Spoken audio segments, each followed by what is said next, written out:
certo, assim, essa aula silenciosa. Vamos?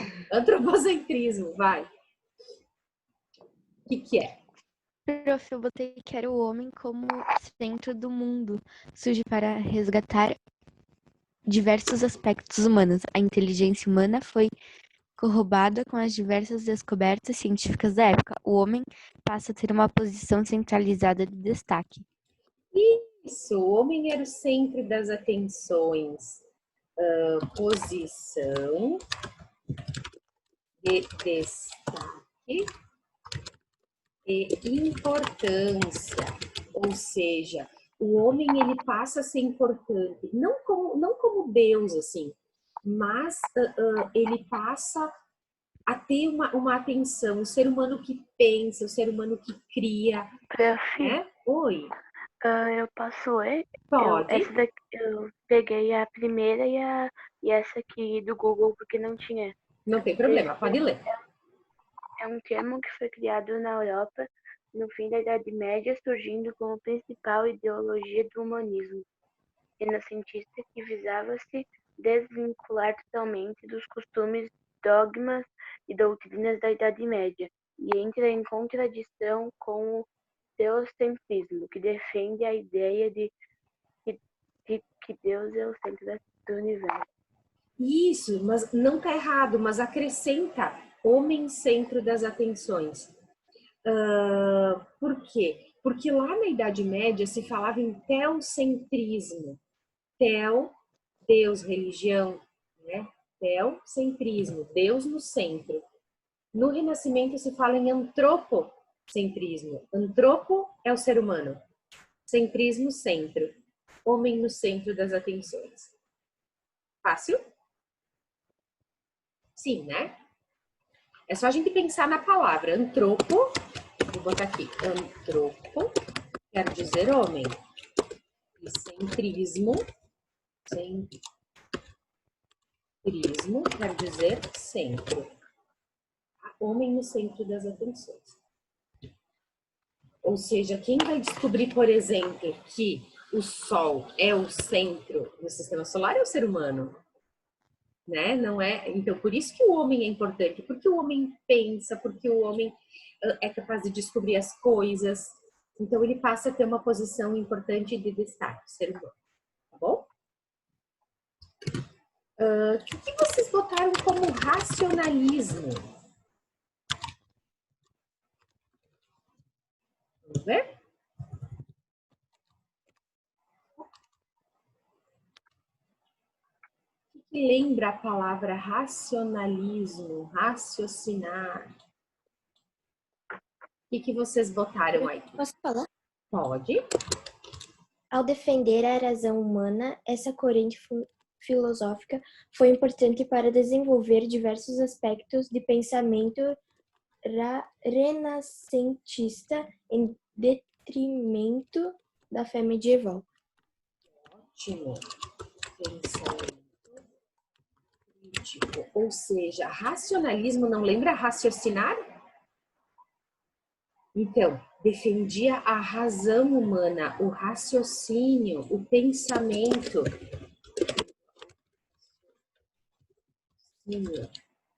Humano. O pensamento crítico. Né? Ou seja, lá na Idade Média, lá no feudalismo, as pessoas não acreditavam naquilo que a igreja dizia, que elas não podiam sair do feudo, que tinha aquelas coisas horríveis lá fora, que Deus ia castigar, que elas iam para o inferno, não era assim? Com o Renascimento, começa a se pensar, né? Começa a se defender a razão, o raciocínio, a lógica. Então, isso é muito diferente para a época. E, gente, claro que não vai ser assim de um dia para o outro. São os primeiros passos desse racionalismo. Se o antropocentrismo, que é o homem no centro das atenções, se une ao racionalismo. É o ser humano que pensa, que raciocina, que entende que a fruta não cai do pé porque Deus quis, mas é porque ou veio um vento, ou porque pousou um bichinho, ou porque a fruta está podre, ou porque alguém tirou. Entende? Raciocínio crítico, raciocínio lógico. certo? Mas não é que eles não defendiam a fé. A fé era outra coisa, tá? Era o raciocínio. Muito bem, depois, mais duas. Humanismo. Essa é ótima também. Vai lá. Humanismo. Quem é que escreveu aí sobre o humanismo? Surge como mote para a valorização do ser humano e da natureza, onde o antropocentrismo, homem no centro do mundo, foi sua principal característica. O humanismo foi uma corrente intelectual que se destacou na filosofia e nas artes e que desenvolveu o espírito crítico do ser humano. Se vocês estão vendo que uma se encaixa na outra, o antropocentrismo, o racionalismo e o humanismo. O humanismo é a valorização do ser humano e da natureza, né? E valorizar as coisas boas do ser humano. Alguém respondeu diferente? Pode ter outras formas de responder também. Eu respondi diferente. Vai. Movimento intelectual difundido na Europa durante a Renascença e inspirado na civilização greco-romana, que valorizava um saber crítico voltado para o maior conhecimento do homem e uma cultura capaz de desenvolver as potencialidades da condição humana. Sim, tá certinho. Valorização do ser humano. Ótimo. Alguém mais quer ler a sua? Não. E o individualismo? Já que estamos falando em ser humano. O que vocês encontraram? Eu botei uma frase bem pequena, mas acho que... Ótimo, é bem simples mesmo. Vai lá. Eu botei representou uma das importantes características do Renascimento associados ao movimento humanista. Tem que arrumar, não explica, não tá errado, mas não explica o que é o individualismo. Tá?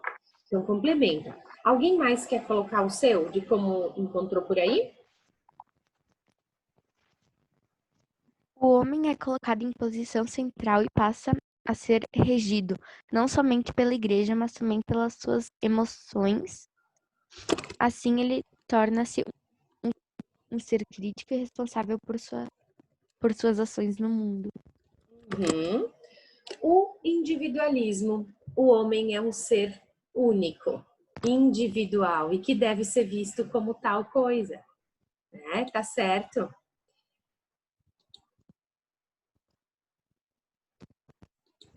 Aqui, ó, faltando sempre a minha letra S, né? Aqui. Individualismo. O homem é um ser único, individual e pensante. Tá bem certinho como vocês leram, né? Então, se eu pegar as obras do Renascimento e a mentalidade das pessoas, de algumas pessoas da época, vai ver que vai defender a razão humana, vai defender o ser humano como ser único, importante e que pensa, né, que o homem é o centro das atenções, que ele é importante e que a cultura greco-romana é valorizada. Então, esse é o cenário. O Renascimento ele traz de volta a ideia do ser humano, né, como alguém importante, não como um peão que Deus mexe, né, que era aquilo que acontecia na Idade Média. Bom, vocês não precisavam me enviar essa tarefa, né, mas, enfim, tinham que só fazer no caderno sem me enviar. Aí, para a aula de hoje, alguém já olhou a aulinha de hoje? A aula de hoje a gente vai conhecer um pouco mais, então, quem eram esses renascentistas? Quem eram as pessoas que pensavam assim? Quem eram as pessoas que faziam essas pinturas maravilhosas, essas escritas maravilhosas? Então, a gente vai ver que o Renascimento ele teve importância na pintura, na escultura, na literatura e na ciência. Então, olha lá. No caderno, escrever o subtítulo, que é os renascentistas, e fazer o que se pede. Olha lá. Aqui vai falar um pouquinho dos renascentistas. E reparem no nome desses 4 que eu botei aqui. Leonardo, Michelangelo, Rafael e Donatello. Isso lembra alguma coisa para vocês? Tartaruga Ninja? Ah, quem falou as tartarugas ninjas? Ashley? Eu. Muito bem. Leonardo, Michelangelo, Rafael e Donatello eram as tartarugas ninja e foram inspiradas nesses 4 renascentistas aqui. Interessante, né? Tartaruga ninja também é cultura. Aqui fala um pouquinho sobre eles, eu gostaria que vocês lessem. E depois vocês vão copiar no caderno o nome desses artistas, desses renascentistas, tá? E vocês vão pesquisar na internet de 1 até 3 obras de cada artista. Tá? Ó, o Leonardo da Vinci, o Michelangelo Buonarroti, italiano, Rafael Sanzio, também italiano, Sandro Botticelli, também italiano. Luiz de Camões, olha que ele era um escritor. Já ouviram falar em Luiz de Camões? Não? William Shakespeare? Dessa época, em inglês, né? Então, ó, já saiu da Itália, foi para Inglaterra. Miguel de Cervantes, Espanha. Já tem a obra que vocês conhecem. E Nicolau Copérnico, que é quem eu comentei com vocês. O Nicolau vai ter uma obra só, tá? Porque ó, ele era astrônomo e matemático. Então, a gente já imagina quais vai ser uma obra principal, tá? Esses outros têm mais obras. E aí, eu gostaria que vocês me mandassem uma foto dessa pesquisa de vocês, tá? Quem quiser fazer isso no computador e colar a fotinho do lado da obra, também pode, tá? Quem quiser fazer no caderno, bota o nome do renascentista e o nome das obras do lado, certo? E aí depois faz a foto e me manda. Semana que vem... Oi. Eu tô fazendo aqui as coisas da atividade de hoje. Ótimo. A atividade de hoje é bem curtinha. Semana que vem a gente vai estar trabalhando